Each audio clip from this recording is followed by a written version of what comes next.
Hey neighbor, you've clicked on another episode of 7 on Sunday, my universally acclaimed weekly countdown series that I'm definitely not proud of in the slightest, meaning I never humble brag about the fact that this show's been running for like 7+ years and I'm still standing. Today I did something that I thought would be a lot harder than it actually was, since I'm going to be revealing 7 bands that I think have 0 bad or even super bland albums. All of the groups I'm putting on here truly don't have a weakest link that easily crumbles in comparison, and while I can't wait to see how many completely disagree with me, I hope that my arguments in favor of no bad albums will be a point of view you can respect. I'm only referring to studio albums for this list, so no compilations, EPs, or live albums, or all that extra razzle-dazzle. And also, I have imposed a 4 album minimum for a band actually making the list. Keep that in mind while you watch. I've seen a decent amount of perfect 3 album in a row runs, but consistency beyond that is when a band elevates to legendary status in my eyes.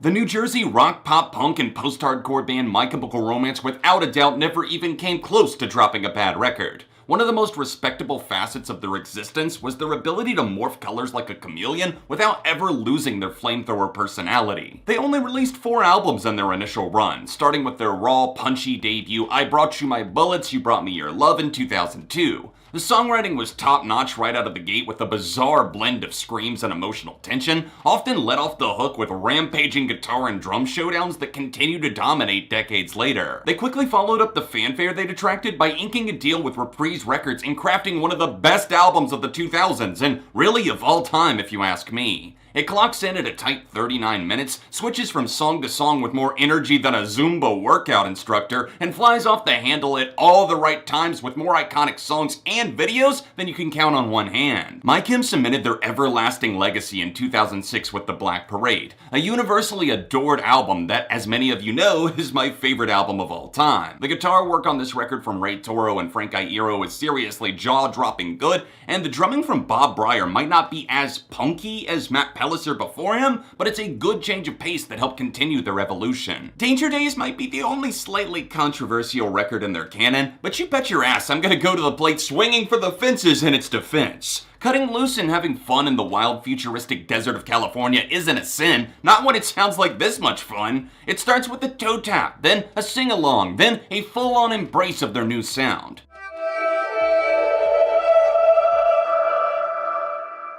Throughout their 18-year career, Brand New managed to be just under the radar enough to be called underrated, yet just successful enough to attract legions of fans that would follow their music to hell and back. Something I can't even say for so many of my other favorite bands is that not only do they not have an album deserving of a score like lower than a 4.5 out of 5, I don't think there's a song in their entire discography that I don't like. They began as more of a tried and true pop-punk band on their debut album Your Favorite Weapon, but quickly morphed into something much more dense, depressed, and emotionally weathered by the time they dropped Deja and Tindu. That outing is probably their most robust and shows their most versatile colors most brilliantly, but it doesn't top their magnum opus that arrived just 2 years later. In the late fall, early winter of 2006, Brand New ripped out their hearts with the painstaking beauty The Devil and God Are Raging Inside Me. Not only are the songs impactful musically with their ability to dip in and out of heavy screeching guitar meltdowns to atmospheric bliss,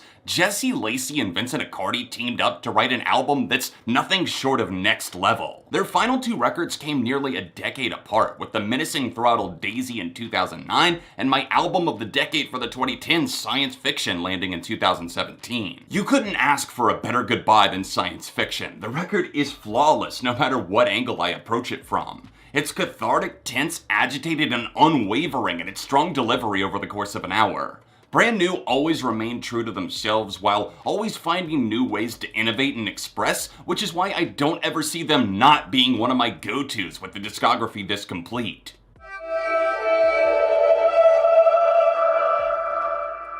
Jack and Meg White made for one of the most exciting musical projects of the 2000s, just by making some rock and roll noise as a 2-piece band from Detroit, Michigan. How did they blow up to the point of worldwide stardom? One word: consistency. consistent quality of music, consistent color schemed aesthetics, and consistent personalities trickling down the pipes of the industry until we were all forced to pay attention. Beyond their well-known hits Blue Orchid, Seven Nation Army, and We're Going to Be Friends lies an entire field of flowers just waiting to bloom. The flowers could range from a simple field of poppies on their self-titled debut to a thorny black rose on Get Behind Me, Satan. They were always shaking off the dust by steadily dropping fantastic, well-rounded albums every 1 to 2 years. Their kinetic energy as a duo was visceral. You could reach out and taste the charm radiating from White Blood Cells or the top-to-bottom classic appeal of what I'd consider their best full-length, Elephant. Really, the only true debate some Stripes fans might toss my way is Satan, but I'll be damned. Even if it's not them at their best,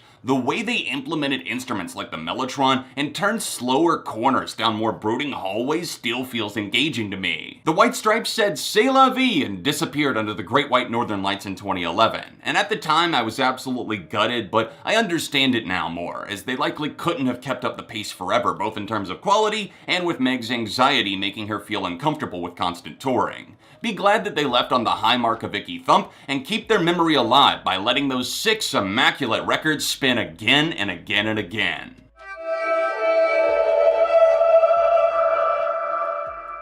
Even from an objective point of view, I don't think there will be too many people lighting me up for saying that the experimental math and metalcore band the Dillinger Escape Plan don't have a single bad album to their name. And it's not even a close call, as unlike many of their other peers or even bands that they went on to influence, mediocrity simply wasn't a term they felt comfortable settling for. Although their first record, Calculating Infinity, featured a different vocalist than Sir Greg Puciato, the giver and taker of life, it wasn't at all bad, and it's a perfect example of how a band can lay out some brutal roots while managing to capture your attention in a way that stands out from the pack. After a long gap between records, they launched Miss Machine in 2004, with Greg stepping up to the plate vocally, and the rest of the band not fucking around, not even for a spare second when it came to grinding out these pulsating beasts. With tracks like the wide-ranging Baby's First Coffin ripping you to shreds and the ferocious but catchy Highway Robbery settling scores left and right, this album is a masterclass in evolving your sound while staying true to your vision. With obvious staples like Ironworks dropping soon after, that being the record that drew me to their abrasive cutthroat sound in the first place, and the Science Experiment Gone Right Option Paralysis in 2010, they were starting to save themselves a seat at the elite table reserved for influential bands that helped define an entire scene. Guts and Glory went head-to-head on the tantalizing One of Us is the Killer, where we got some incredible moments of heightened tension within the band, both on the songs musically and with that peek behind the curtains lyrically, since there was some infighting going down in Dillinger, and this being the record that helped get them back on the same page. The Dillinger Escape Plan is sadly a thing of the past now, but perhaps it's for the best, as some of the greatest bands seem to know when their time is up, choosing to go out on top of their game with Dissociation existing as living proof.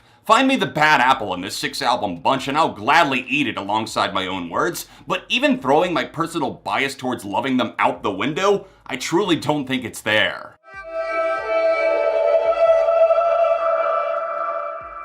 The world was set ablaze when the Arctic Monkeys hit the mainstream in late 2005. They were an overnight success with their debut single and its follow-up both reaching #1 on the UK charts, but what remains absolutely mental to me is just how little it went to their heads. Their early music was rather cocky and sarcastic, but it wasn't full of itself, to the point where the band was seeming to pretend that their Cockney attitude was the only layer people cared about. Their debut album, Whatever People Say I Am, That's What I'm Not, is a record made for a night out if I've ever heard one. From the high of chasing girls to downing shots and reflecting when the night's over, they touched on all of the bases. Fans adore this record and worship shrines of the smoking Adam Sandler every single night, I'm certain, but their sophomore album Favorite Worst Nightmare struck the goldmine and proved to be anything but a slump. Alex Turner is an incredible frontman. His lyrics are sharp, at times philosophical and witty, and I don't know that he gets enough credit for just how many times you'll actually laugh out loud at some of the observations he makes, or an ironic line he casually delivers, like which came first, the chicken or the dickhead? Nightmare remains my favorite best daydream, but the criminally overlooked outing humbug that followed needed time to settle in with audiences.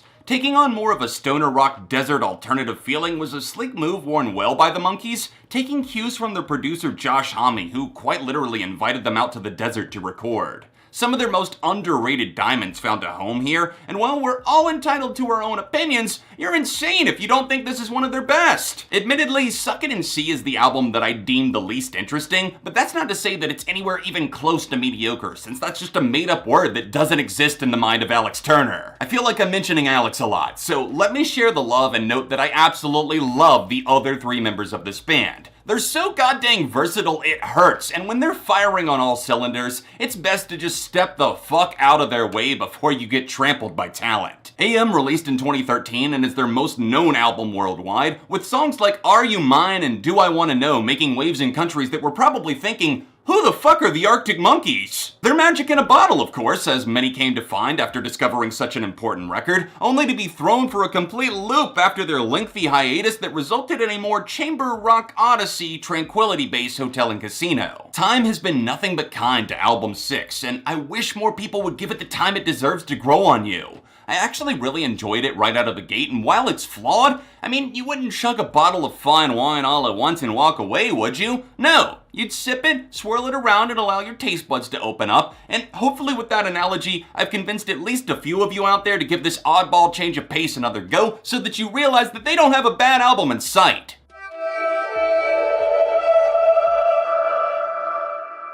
I was introduced to Beach House in mid-2012 just after the release of their exceptional effort Bloom, an album that I now consider one of my all-time favorites and one that helped soothe my soul on many sleepless nights years ago. Their music is serene but far from nonsensical. There's messages in the musing, and although I can't say that I always go to them for their lyrics, they've become even more sharp and introspective as the years have gently blown by. Beach House's self-titled album alongside Devotion are light, innocent-sounding affairs that dwell on these pensive moods amidst a sea of tempered percussion and buzzing keyboard melodies. You can't go wrong by starting off with the basics, but as most fans would probably agree, they only got better with time as they released their now indie classic record Teen Dream in 2010.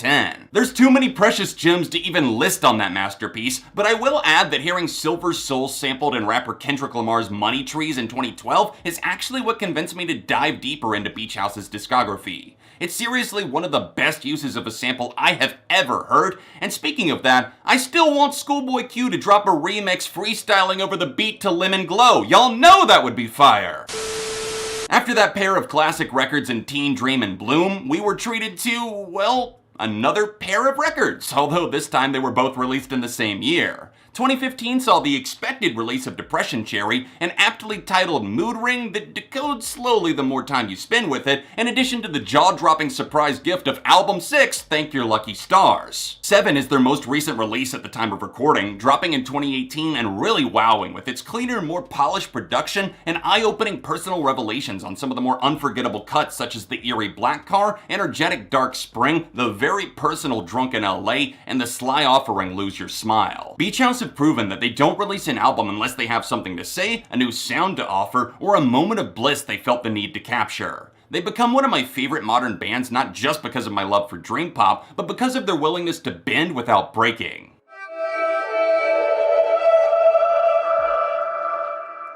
And like clockwork, the Desert Rockers sludged their way to the top spot with all 7 of their studio albums serving as indisputable evidence of their deviant, dark, delectable behavior. From the wicked ways of their self-titled debut in the late 90s to the dance rock-oriented Villains in 2017, the interchangeable group of members and frequent collaborators proved that revolving door lineups can work better than you'd ever expect. Queens of the Stone Age are without a doubt one of the greatest rock groups to emerge primarily in the 21st century. Frontman Josh Homme was still figuring things out after the dissolving of his former stoner rock group Caius in the mid-90s, but you have to admit that for a brand new band unsure of what they'd be doing, this self-titled record is one hell of a launching pad for a giant career. Rated R was the game changer that shook the airwaves and made rock fans listen up as their impenetrable sound violently thrashed together the explosive sounds of, say, Feel Good Hit of the Summer to the more thoughtful Autopilot. Queens have never really played it safe, and I've always appreciated just how natural it's felt throughout the years as they've rotated lead vocalists for certain songs and introduced new collaborators when a song or an album called for it. Their chemistry continued to compound nicely on the now 2002 classic Songs for the Deaf.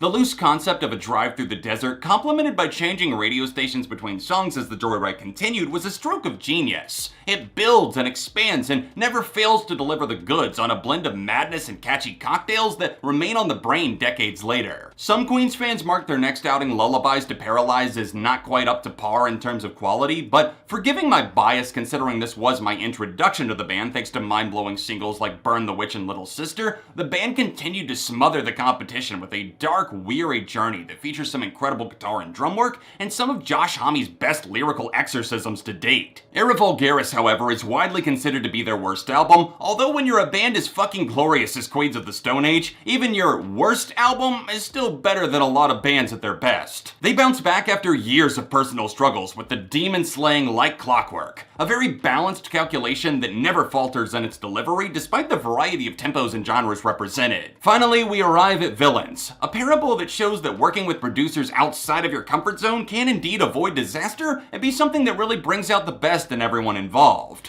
While it's not their finest hour as Queens of the Stone Age or anything, it hammers home the fact that they simply cannot seem to make an even remotely bad album. Change the style, switch the lineup, pull out the rug from under them and zip tie them to something completely different, it doesn't matter! As long as Josh Homme is behind the wheel, I'm gonna be sitting in the passenger seat for whatever dark desert road he'd like to drive me down. This is definitely a video I'd like to make a part 2 for sometime, so if you want to see that, there's a lot of others that I couldn't even cover here, then please hit that like button. Leave a comment down below letting me know other bands that you think have never missed the mark. Join the discussion. If you want to see 2 recent episodes of SOS, then tap these links floating on screen here, or you can connect with me on social media, most active on Instagram. All of those are linked down below. You can support my content financially on Patreon at that top link, and I'll see you soon for more on ARTV.